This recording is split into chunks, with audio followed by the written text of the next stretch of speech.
Hi, before I start the story, subscribe to the channel and leave a comment. Thanks. Homeless boy said, "Don't eat that." The billionaire wouldn't have listened if he hadn't seen it himself. During an elegant dinner at an expensive Manhattan cafe, something happens that will forever change the lives of three people. In an atmosphere of wealth and outward well-being, treachery is hidden, but the truth will find its defender from where no one expected. At the Café Belleros, everything was, as always, impeccable. Crystal glasses gleamed on marble tables, their surfaces playing with shadows from the warm, diffused light. Waiters moved silently, as if gliding across a stage. Outside, evening Manhattan bustled. But here, inside, it penetrated only as a muffled echo of another, less refined life. Bernard Chambers sat at his favorite table by the window. He was 72 and looked the part of a man from his circle. An expensive, perfectly pressed suit, gold cufflinks, and an antique watch on his wrist. He ate slowly, with the dignity of someone who had nothing left to prove to himself or anyone else.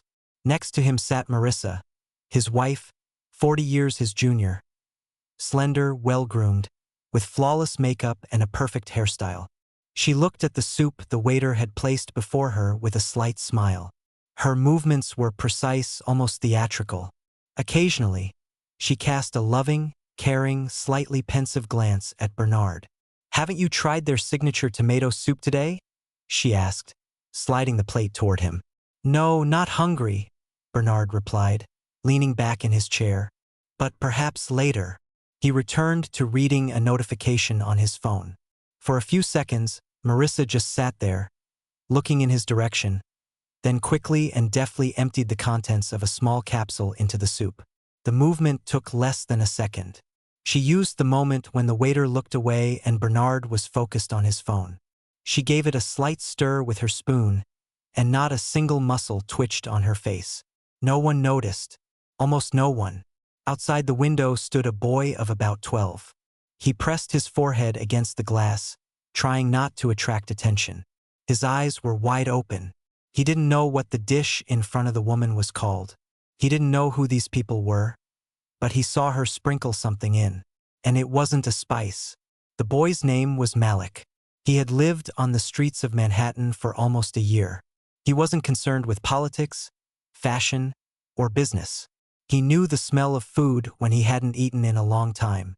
He knew what dangerous people looked like, and he knew how to read gestures, faces, eyes. Survival had taught him. Malik stepped back from the window as if pushed by an unseen force. He stood indecisively. What could he do? They wouldn't even let him past the door of this cafe. He had tried to sneak into restaurants before for leftover food, for warmth. Usually, they threw him out. Sometimes they hit him. Once, they even called the police. But at this moment, something inside him grew louder than fear.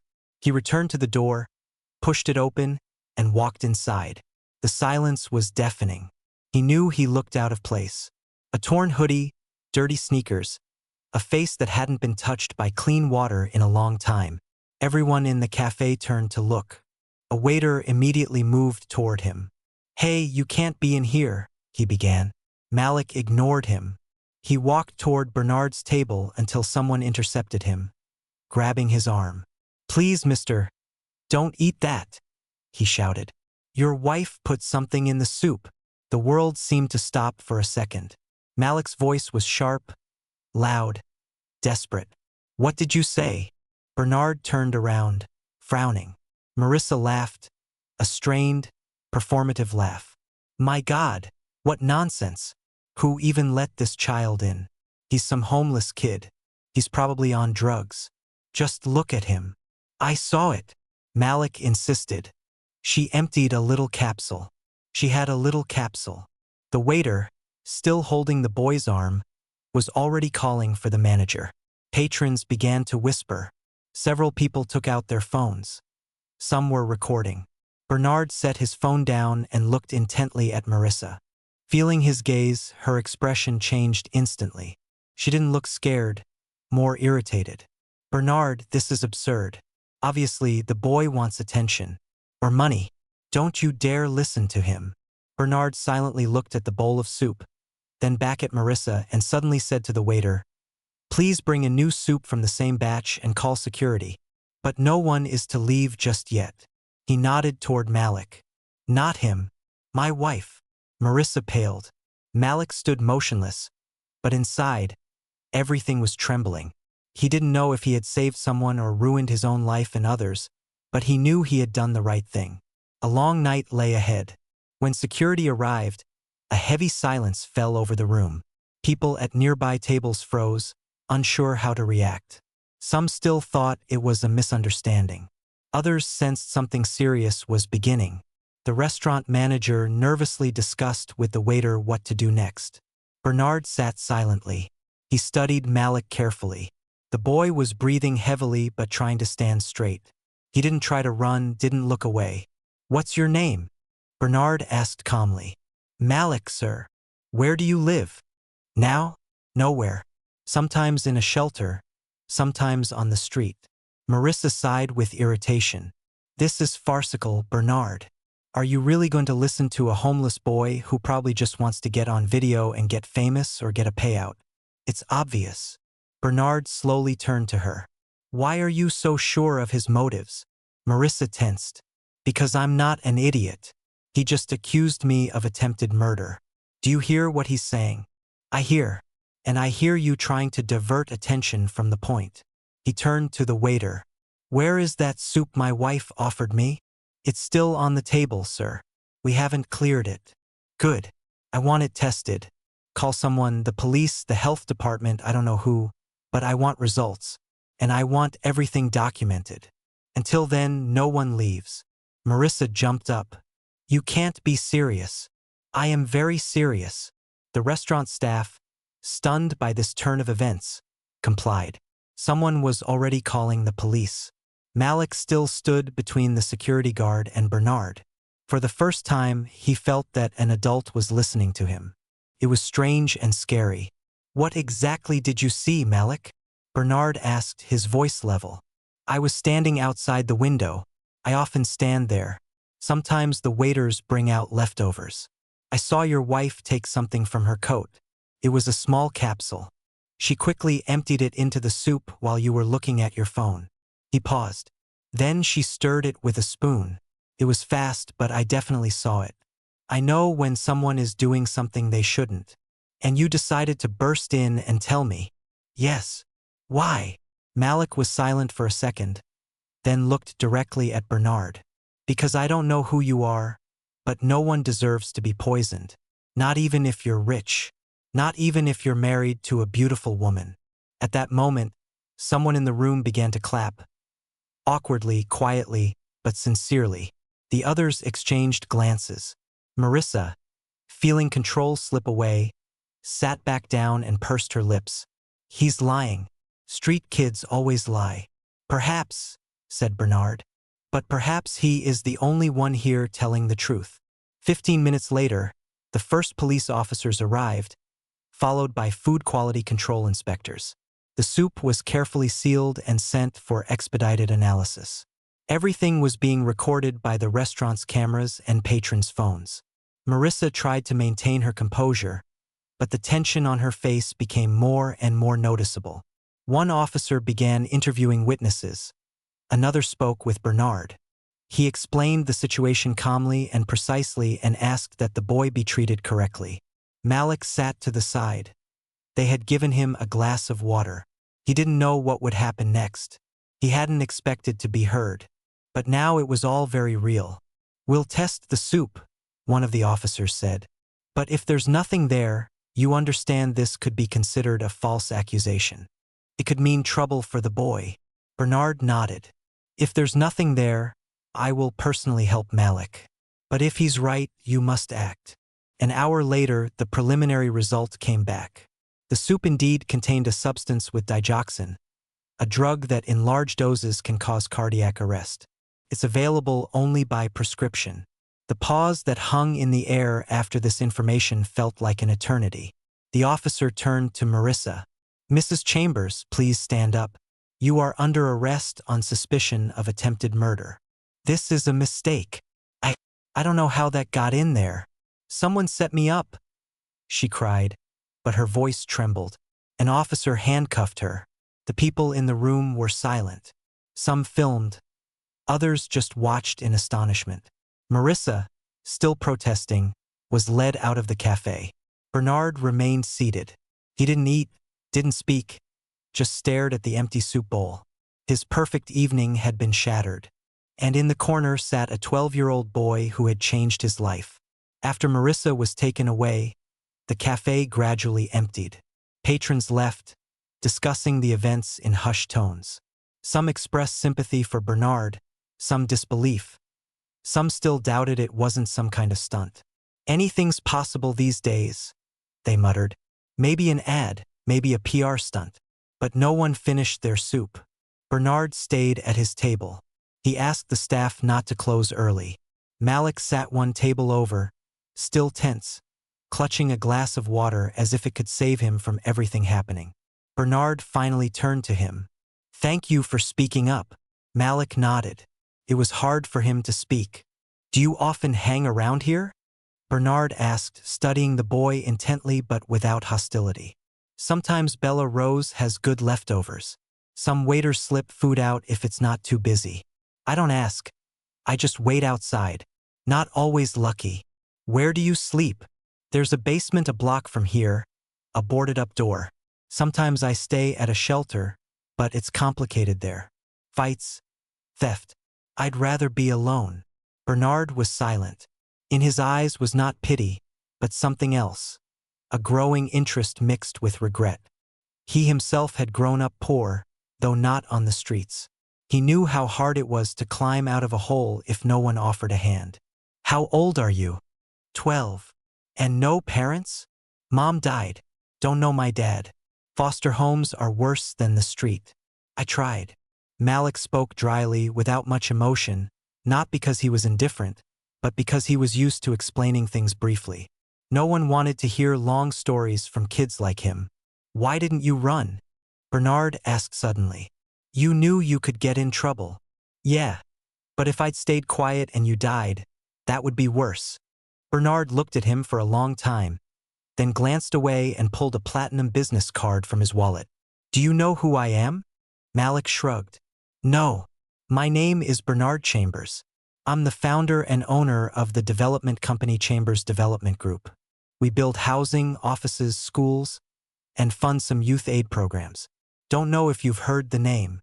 I don't read that stuff, just newspapers from trash cans. They don't write about businessmen there." Bernard gave a slight smile.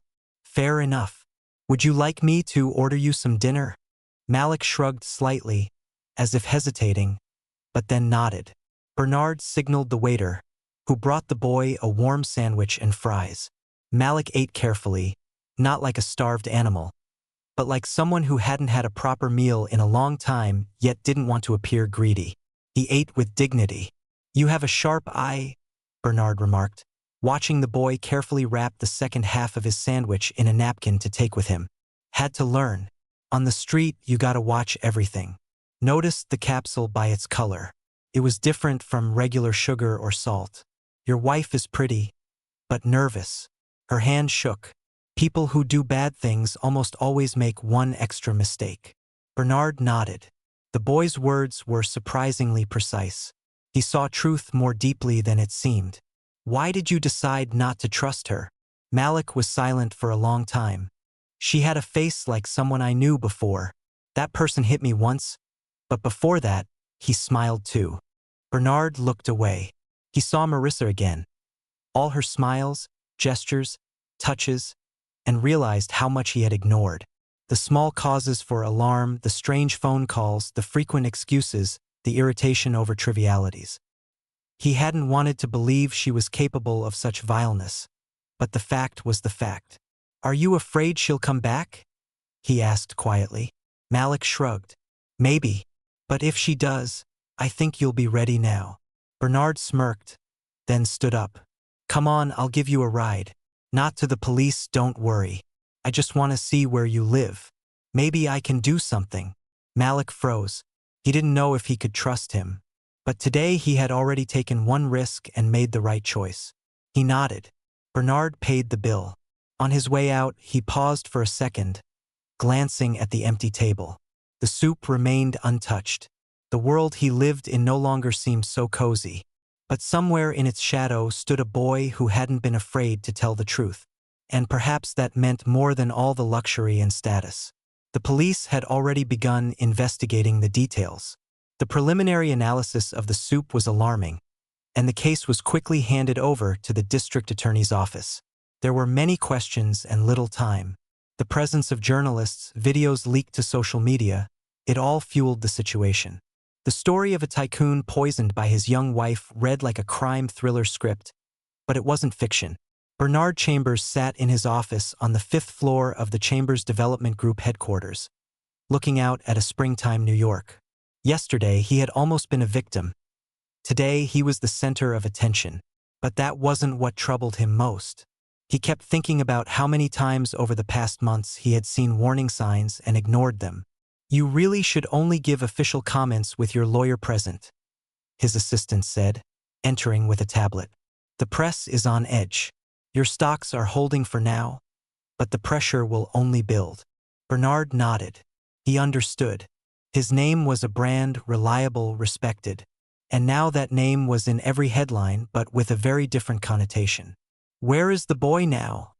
he asked, not turning from the window. "We found him temporary placement. Private center, not a shelter. Safe there. Decent conditions. We've provided security while the investigation is ongoing." "Good. I want to speak with him tonight." Meanwhile, at the police station, Marissa sat in an interrogation room without makeup, wearing a gray sweatshirt. She seemed both younger and older. She didn't look scared, more irritated. Her lawyer paced back and forth. "This is insane. It's all absurd," he insisted. "They have no direct evidence besides what some boy allegedly saw. He's homeless, a minor. Plus, they can't prove it was specifically you who added the substance." "The cameras?" Marissa asked, staring at a fixed point. "Unfortunately, the camera above your table malfunctioned. For some reason, possibly a glitch. That plays in our favor. But the soup analysis, that's a problem." She was silent for a moment. "I just wanted a clean exit," she suddenly said. "No messy divorce, no splitting assets, no court. He would have signed the power of attorney anyway. He's old. A month or two and no one would have suspected. It's not like he's a child." The lawyer froze. "You just confessed, Marissa." She smirked. "Did I? You said they have no direct evidence." By evening, Bernard arrived at the center where Malik was temporarily staying. It was a small house in the suburbs converted into a charitable shelter. It was quiet and clean, smelling of food and warm wood. The boy sat in the common room, looking at a board game but not playing. "You held up great yesterday," Bernard said, sitting down next to him. "I haven't forgotten my promise." Malik gave a slight nod. He still didn't know if he could trust this. "Do you have a dream?" Bernard asked suddenly. "Yes," the boy said quietly. "Just to sleep at night without thinking about where to hide. Just to have my own toothbrush and know there will be food tomorrow." Bernard nodded slowly, a pain growing inside him. "You will have all that if you don't mind. I'd like to file for guardianship. Not right away, of course, through the official procedures. But if you don't object, I'll help you get an education, a home, a normal life." Malik was silent, then suddenly asked, "Why do you believe me?" Bernard looked straight ahead. "Because I didn't believe myself and you did. You did the right thing no matter what. That means you have something that's hard to buy. A conscience, courage, and a rare sense of when not to stay silent." He stood up. "I'll leave you my card. A social worker will come tomorrow. Everything will be official. But the main thing is, you're not alone anymore, Malik." Bernard headed for the exit, and at that moment, Malik smiled a real smile for the first time in a long time, without fear, without a defensive mask. 2 days later, Marissa was formally charged. Her lawyers tried to downplay it, but the case had already garnered too much attention, evidence, and public resonance. Attempted murder by poisoning is a serious charge, even for people with good connections. And Bernard? He appeared on magazine covers not as a victim, but as a man who had survived betrayal and chosen trust. In one interview, he said a phrase that spread to all the newspapers. "A boy from the street saved me. That doesn't speak to my vulnerability, but to his strength. And as long as there are children like that in the world, we have a chance." A month passed. Spring had fully taken hold. The streets of New York bloomed with pinkish-white trees. Coffee shops put tables out on the sidewalks, and passers-by began to smile more often than hide in their collars. The city, as always, moved on. Even after the loudest scandals, it knew how to forget. Not out of indifference, but out of eternal haste. But some things remained. Bernard Chambers's name didn't leave the headlines. The story of the poisoning, the sensation, the exposure, the interrogations, the court hearings, it all still buzzed on news channels and morning shows. But attention to one detail persisted especially long. The boy named Malik who had saved the millionaire's life. In the spacious but cozy living room of a Brooklyn townhouse, it smelled of cookies and fresh coffee. Malik sat at the dining table doing his homework. He wore a new hoodie and clean jeans. A tablet with digital textbooks lay on the table, next to a cup of hot cocoa. "How's the math going?" Bernard asked, entering the room with a warm bun in his hand. "Better than yesterday," Malik snorted. "I figured out fractions. They're almost like splitting stuff on the street, only fairer." Bernard laughed. Over the month, they had grown closer. Not like father and son, it was too early to say that, but certainly closer than just an adult and a rescued child.